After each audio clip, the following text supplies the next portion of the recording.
hospitality fee pledge of the city of Lawrence, South Carolina, and other matters relating thereto. Do I hear any motions concerning ordinance 11-25-1? I make a motion that we accept ordinance 11-25-01. I second it. We have a motion and a second. Is there any discussion? Hearing none, all those in favor of passage on first reading, please indicate by saying aye. Any opposed? No. And measure is approved. Ordinance 11-25-2, an ordinance providing for the issuance of sale of a not exceeding $4,750,000 limited obligation bond, a hospitality fee pledge, Series 2025 of the city of Lawrence, South Carolina, and other matters relating thereto. Do I hear any motions concerning 11-25-2? I make a motion that we accept ordinance 11-25-02. Thank you, Councilor Sullivan. Do we have a second?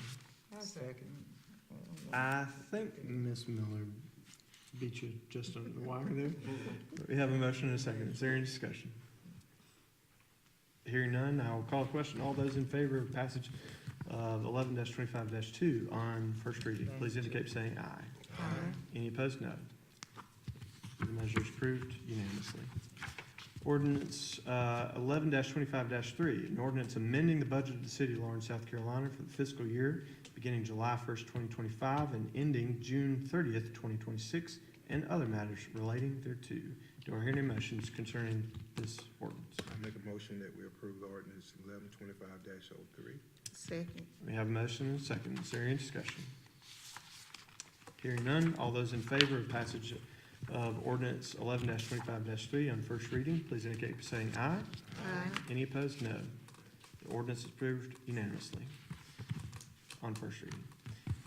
Next, we have a resolution consenting to the inclusion of certain property into a joint county industrial park within the city of Lawrence, South Carolina, and other matters relating thereto. Do I hear a motion concerning resolution -11-25-1? Make a motion that we accept resolution 11-25-01. Thank you, Councilor Sullivan. We have a motion. Is there a second? I second it. We have a second from Councilor Miller. Is there any discussion? What property is this? I will call upon our special guest tonight to You ready to get out of be able to inform council about that, but this is a property that would be added to the boundaries of Hunter Industrial Park. I'll welcome any further elaboration on it. That's correct. It's been assigned a project name. The county reached out about this. As y'all may remember, the Multi-County Business Park is an economic development tool that is available to the county where they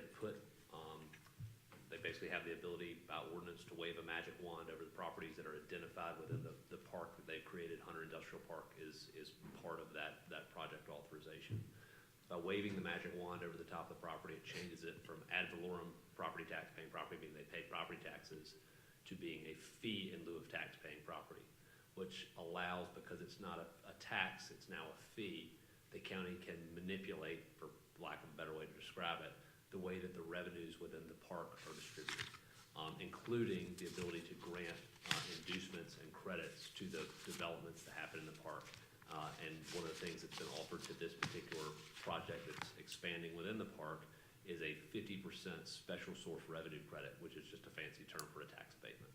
And they do that for a period of up to 15 years basically to induce and incentivize the development to otherwise occur or reduce their property taxes by way of the FELO payments, the fee in lieu of tax payments, by 50%. And then you previously entered into an intergovernmental agreement with the county by which the revenues are distributed in a particularized format within the multi-county parks that you approve. Whenever a multi-county park is coming within a city, the school district doesn't have a consent right, but the city does. It's expressly built into the statute. So the authority that you're going with tonight is the approval for them to expand the scope of the park within an area that's in the city limits, and you're consenting to it. And by previous action, you have authorized a distribution of the revenues such that you receive 25% of the net fee payments over and above the credits that are given. Then there's also a 25% deposit into a special tax allocation fund or a special administration fund, of which that money is spent within the city of Lawrence. And then 25% goes to the county and 25% goes to the school district, and that's been previously agreed. So, you kind of got the model built in place, and so this is just an approval that runs through the process for any multi-county park that has to come through the city. For the sake of clarification, for the information of council, I'll make point that, just sort of building on what Lawrence laid out for us, we get our 25% share, but the 25% share that goes into the Hunter Economic Development Fund previously was overseen by county council at large. And so there are folks with no particular tie to the city of Lawrence that were deciding how Lawrence money was spent. Through the intergovernmental agreement Lawrence was referencing, we have representatives from LCDC, CPW, City of Lawrence, and the members of county council who actually have a piece of the City of Lawrence in their district, so that we can use those funds for economic development in the city.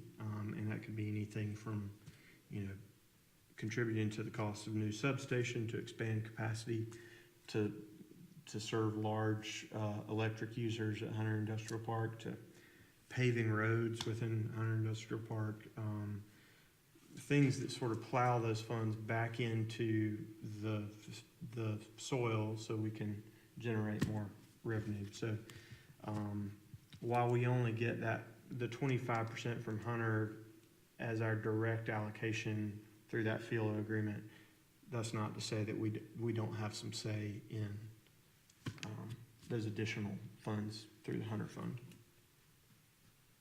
So, as I understand it, you correct me if I'm wrong, what we're doing here is simply adding parcel to the existing territorial boundary of Hunter Industrial Fund and saying that the allocation of funds that applied in the old existing part of the park would carry on to this new piece. That's exactly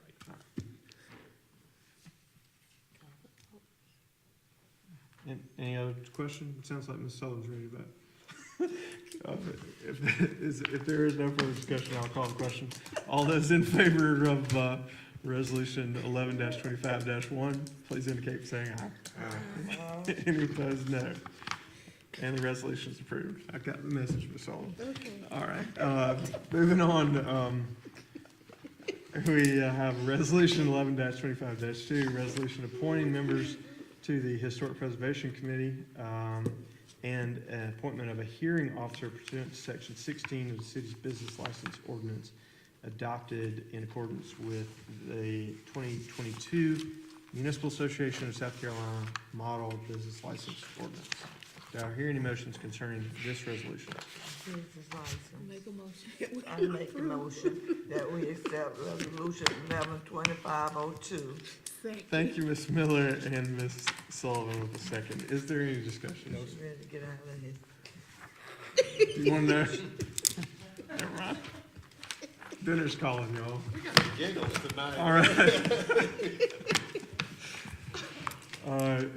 If there is no discussion, I do want to say, we reached out to Senator Bryan as a retired attorney, his willingness to help us serve as the hearing officer and do that just as a public service is appreciated. So, At no cost. Hats off to Senator Bryan. all this, That's all. I will call the question. All those in favor of Resolution 11-25-2, please indicate by saying aye. Aye. Any opposed, no. Hearing none, the resolution is approved unanimously, and we thank those appointees for their service and willingness to serve. That brings us to the end of tonight's agenda, and with that, I turn to my good friend, Mayor Pro Tem. And I would like to make a motion that we call this meeting to an end and go about other business. Would that be a motion to adjourn? Motion to adjourn. Second. Motion and second. If there is no objection, we are adjourned. That'll make a good marathon. We hadn't had a long one in a while. Yeah, you got to go to supper too. I do. My wife's I do.